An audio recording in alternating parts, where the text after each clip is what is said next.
Hello, welcome to Hispanic Speak Out TV. I am Marivet Gonzalez, a family law attorney here in Central Florida and the owner of the MGR law firm. And today we have a very special guest. We have Haki Nkrumah. Did I say it right? Yes. Okay. And he is the founder and president of the Young Fathers of Central Florida. And today we are delighted to have you here. And I wanted to speak about your organization.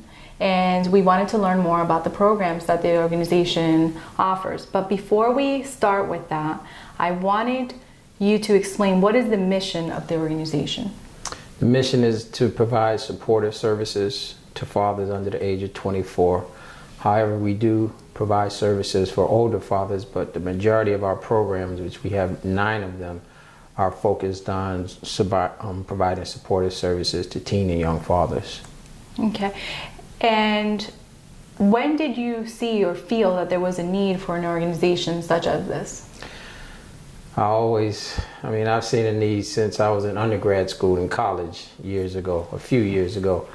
And no matter what station in my life, whether it was undergrad school, graduate school, in the United States military, serving over in Korea, I saw the need. So here in Florida, when I relocated here from New York, I saw a need immediately. I was working at Valencia College at the time, and so many young men were dropping out of school. Since I was in charge of admissions and records, I was able to see statistics and to see a lot of the young men were dropping out not because of academics, but because of financial need. A lot of them had children and they needed to find steady employment, full-time employment. So I resigned from Valencia as an administrator, went from an income to no income, and decided to move forward with the organization, starting with 2 programs. Now we're in our 13th year, and we have 9 programs. And with regards to the 9 programs, I see you have Dad-to-Dad Mentoring. That's one of your programs. Can you tell us a little bit about Dad-to-Mentoring program? Yeah, Dad-to-Dad Mentoring is a 1-year commitment a mentor gives to a mentee, and they go through a training process, a 10-day training process. But we found that a lot of young fathers weren't raised with a strong father figure in their home, so a lot of them have no idea how to be a father. So the Dad-to-Dad Mentoring program helps them to understand the good and the bad of parenting. Parenting is difficult, doesn't come with a manual.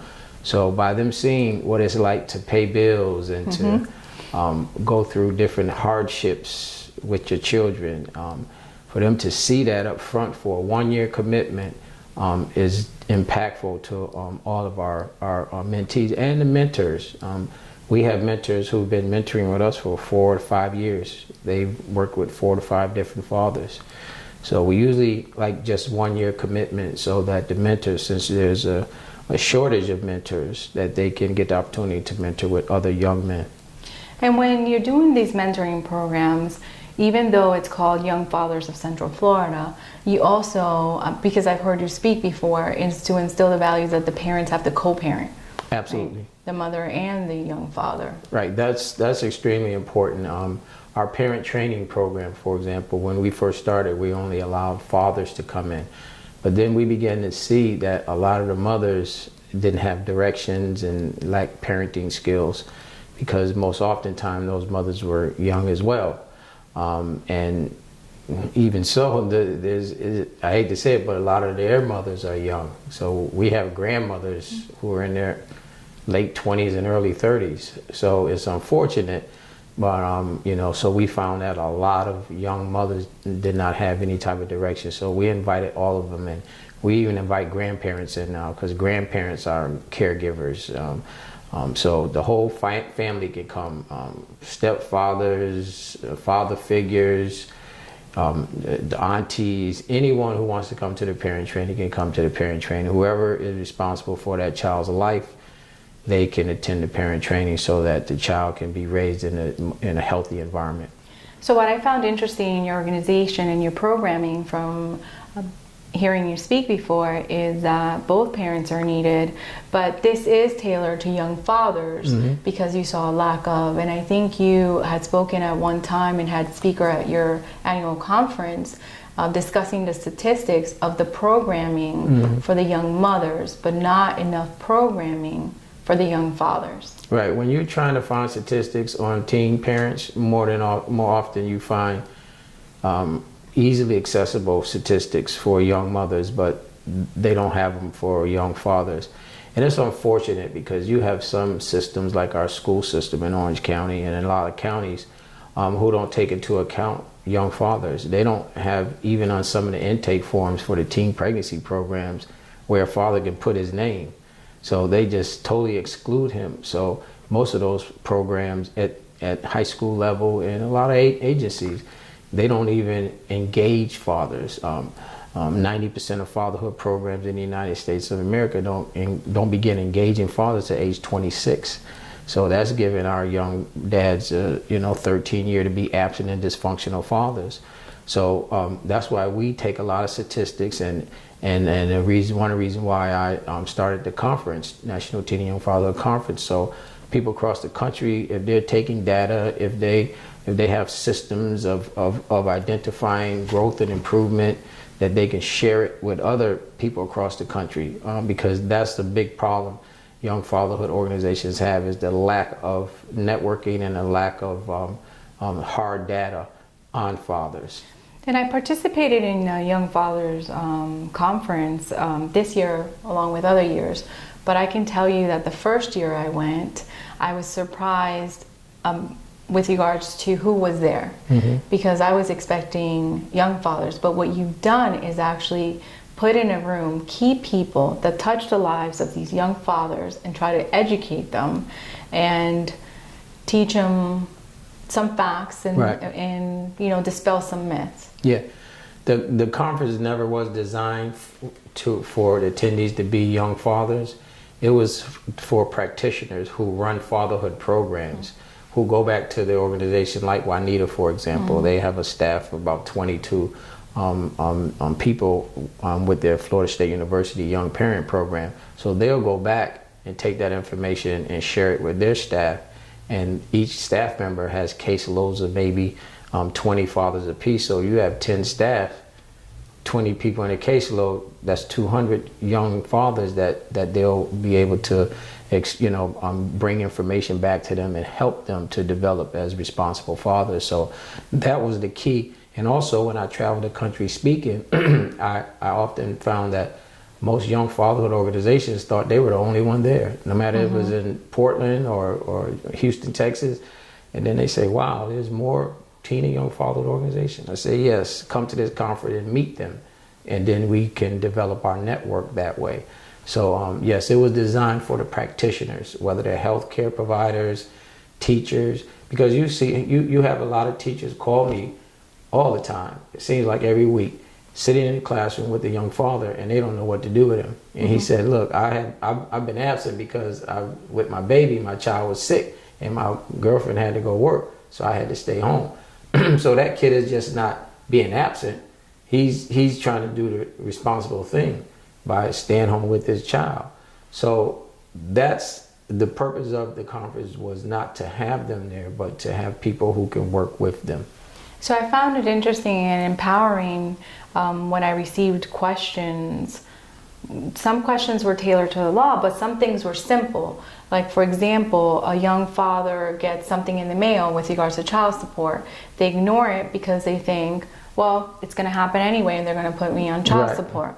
However, by not going to that hearing, the court might impute income on him. His child support might be higher than what it should be. Right. And then now when they're 20, 22 with their new spouse or even with the same person, they're trying to get their lives together. They're going to college, right. They're going to school, and then they get this letter with regards to arrearage, which had they taken the time to answer or just appear at a hearing, this wouldn't have happened. Right. And the reason why I found that it was so empowering is because here I have, because you have provided the platform these professionals that are asking, what do I do? Will show up. Absolutely. Something as simple as show up. Something simple as that. You have a lot of fathers who don't modify, don't even think about modification. They might lose a job and they don't think about what rights that they have to get some type of modification. You know, It's some guys not common sense. Some guys lose jobs and they're out of jobs for months and months. That's why some guys come to us and I say, well, how long you been out of work? 8 months or 6 months or something. I said, wow, and you've been paying the same child support. Yeah, I've been paying the same child support, paying even more with less money. So it's just a lot of the practitioners don't know. Like I mentioned, that teacher, she doesn't know what to tell that young father. So now at least she can say, well, here's an organization that work with young fathers like yourself. Contact them, see what they have to say. Doesn't cost you anything. We've never charged a father for one program in 13 years. Not a penny. Simple tips, just as when you move, change your driver's license. Because the thing is, it's your responsibility to change your address. So you get the letter, and then years later, the defense is, well, I moved, I didn't live at that location. But it was your responsibility to change your driver's license. So it was pretty interesting.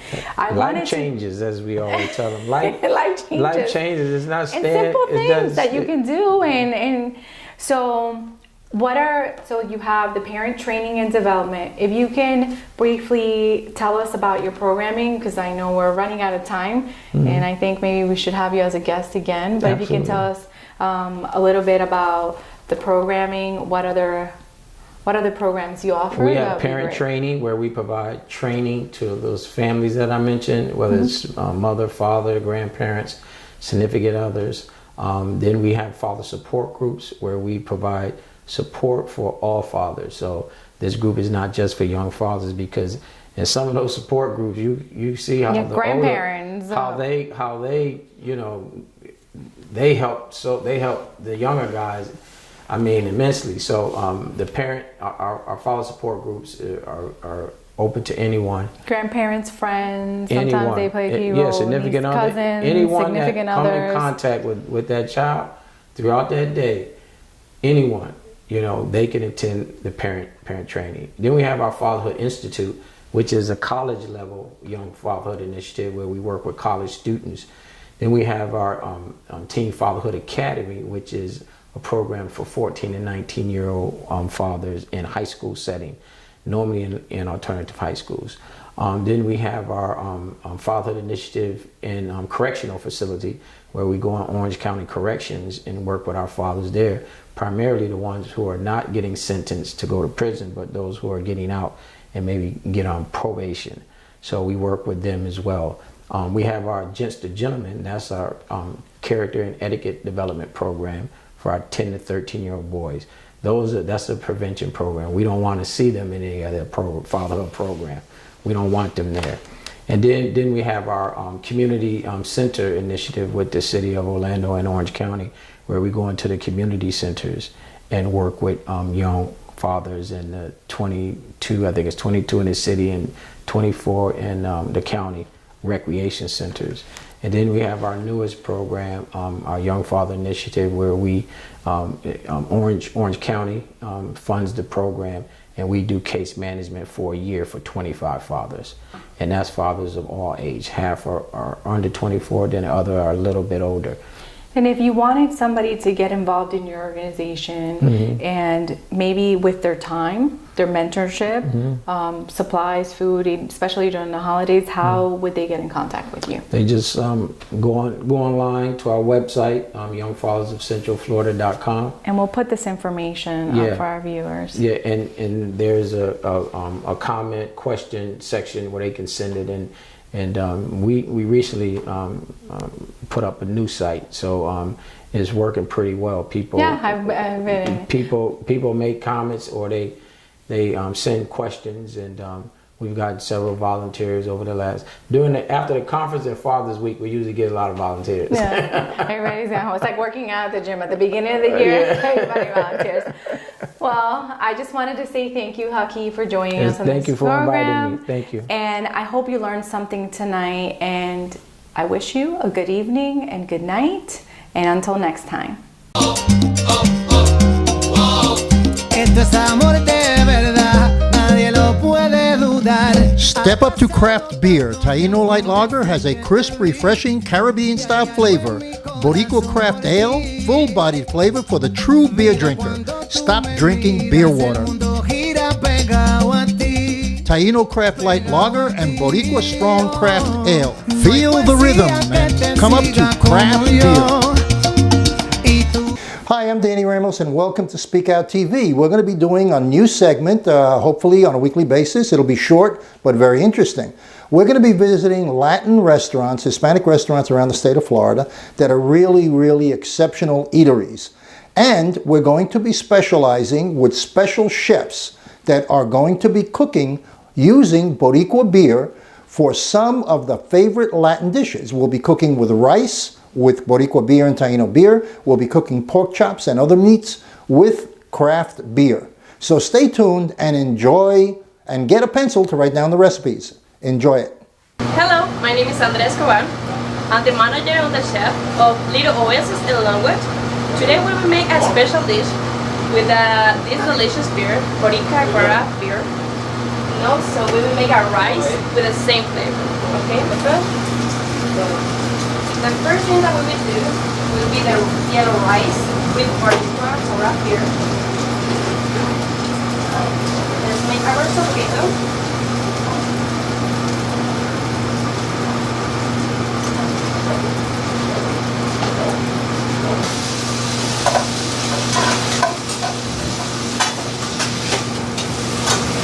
The first thing with the sofrito, we need to extract the flavor.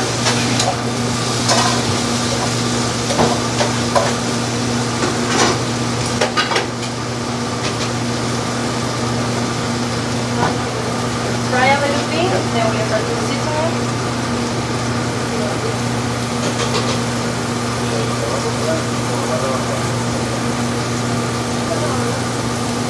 Sí, ya. Sí.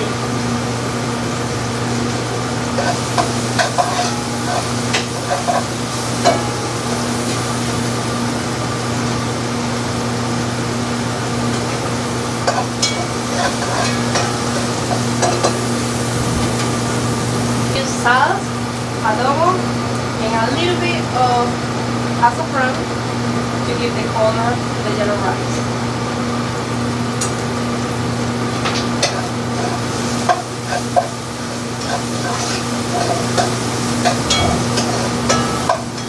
We will be ready with the onion, but the onion is to start to be translucent. So we need to wait a little bit more.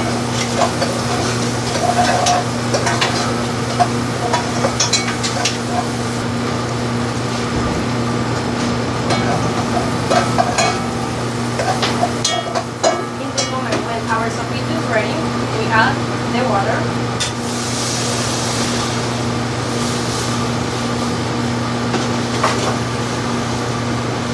Right now we are using 2 cups of rice, so we make the double. We use 2 cups of rice, we use 4 cups of water. And with the Taino beer, Boricua beer, we use only 1 cup.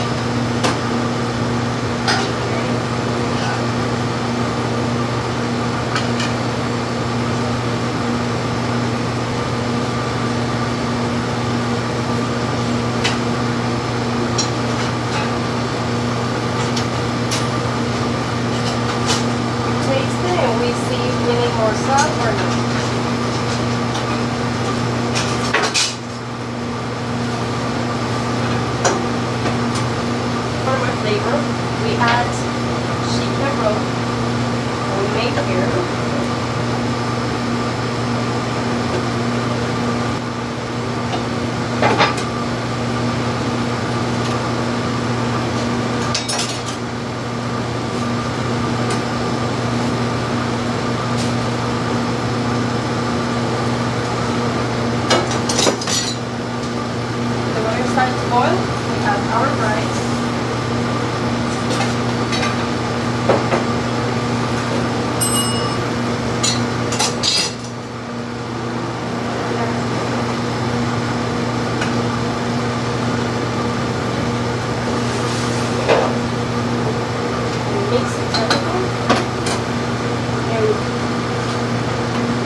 1 ounce of oil.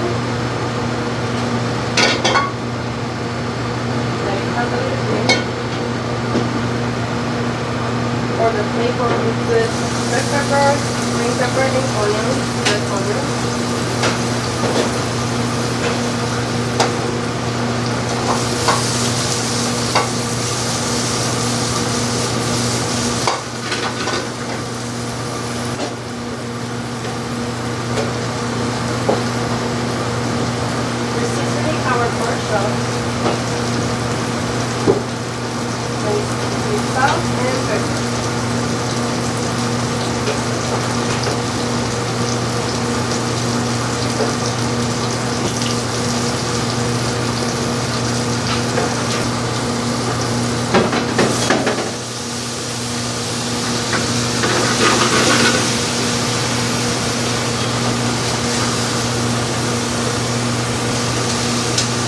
The pork chop will be brown for the both sides.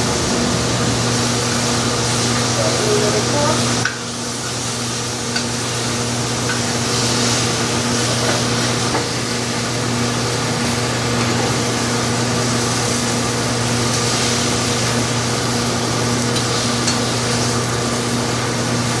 When this has the color already for the both sides,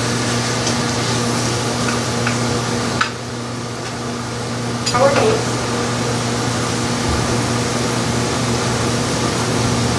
We use 3 tablespoons of tomato sauce,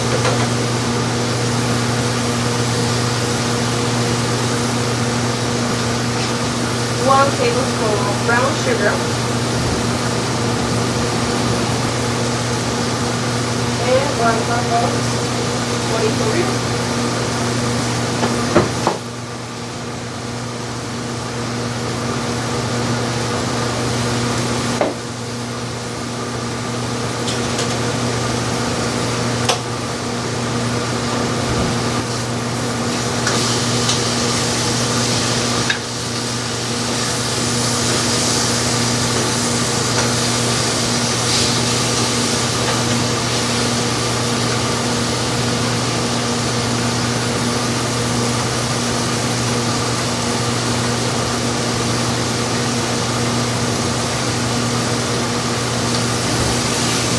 When the pork chop is ready brown, it's getting brown, this will give more flavor. We put our meat.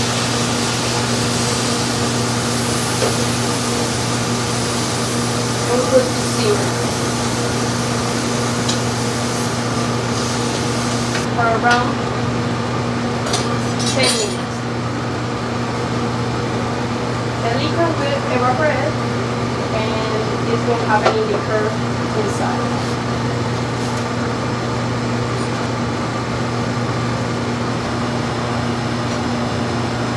Try to turn it anytime. That way it's cooked on both sides.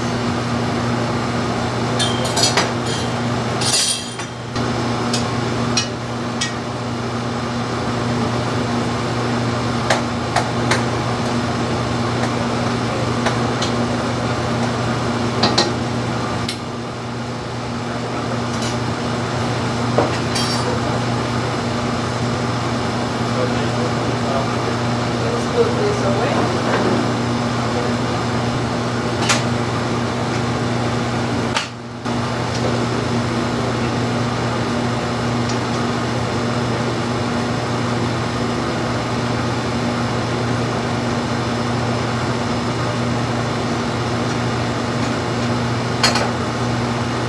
We will know the sauce is ready when it's thickened.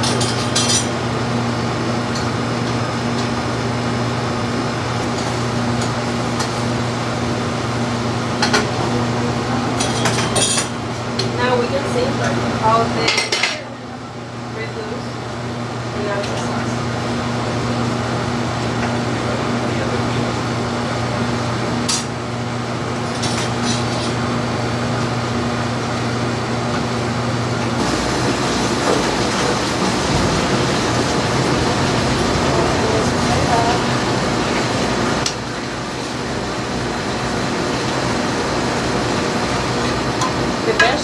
give the flavor. We'll put it on the top.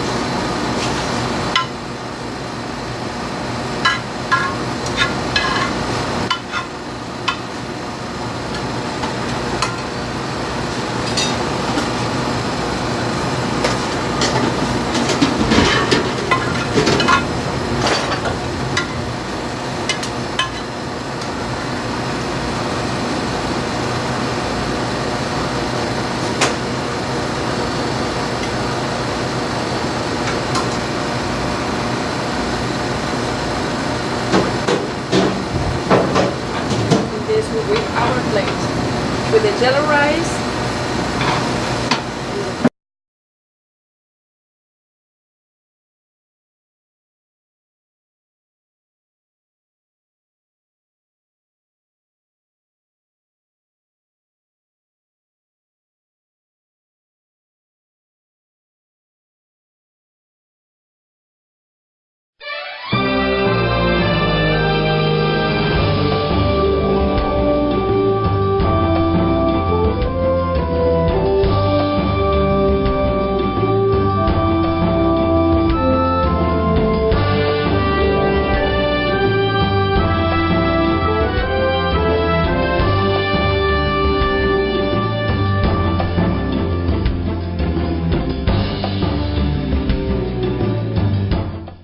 Boricua name means Puerto Rican. There's a huge population of Puerto Ricans here, hoping that he can, create a connection between those people to get his name out. So when I think of craft beer, I think it certainly targets a specific audience, but he's taking it a step further. Can you elaborate more on why target the Hispanic population? Yeah, there's like 500,000 Hispanics in this area. About half of those are Puerto Ricans, and a lot of Puerto Ricans and a lot of Hispanics are in that millennial age group, just like the rest of the country. And those people are kind of disregarding the beers their parents grew up with, and they want local beers. They want things that cater a little bit more to their taste, a little bit higher quality, and they're willing to pay for it. Sure. And so, where locally can we find this? There's a couple Publix around town in some of the bigger Hispanic pockets of town. Sedano's, Bravo's. There's a bunch of 7-Elevens. You can find them almost at all the ABC wine and spirits. They have a pretty big craft beer selection. Excellent. And so I know this isn't the only brewery or brewer looking to target this market. Who else is popping up, nationally? Yeah, there's some companies out of like Southern California, like Ohana Brewing. There's some other ones. What's really interesting about Boricua is I really haven't found many others that target Hispanics specifically. And you already see that done in the mass beer market with Corona. Exactly. Dos Equis things. Mexico's a pretty big beer market. But in terms of Americans, they've really kept it general so far, either localities like Orlando Brewing or Fat Tire, just a generic term out of Colorado. Excellent. And I just want to know, what has the reception been? If it's only been launched for a few months, what's the kind of feedback you're getting on this? It's doing pretty well in some restaurants around town, especially some like Puerto Rican restaurants that they really only offer, some of the big international beers, Heineken and things like that. They bring in a local beer. It says craft brew. It's got a local tie to it, and people want to try it, especially tourists from out of town. They want to, see what the local flavor is, and so far it's been good. Excellent. So we have a local entrepreneur, a local brewer here, targeting a very specific market within a larger market. So we'll just have to see how Boricua goes from here. But if we're seeing all these temperatures, I myself might crack one this weekend. I think you should, Caitlin. Cheers to that. What a terrific idea. Cheers. All right. Thanks for watching this video. You can watch Orlando News Now every weekday on OrlandoSentinel.com. We go live at noon. See you then. Boricua Craft Ale, full-bodied flavor for the true beer drinker. Stop drinking beer water. Taino Craft Light Lager and Boricua Strong Craft Ale. Feel the rhythm and come up to craft beer.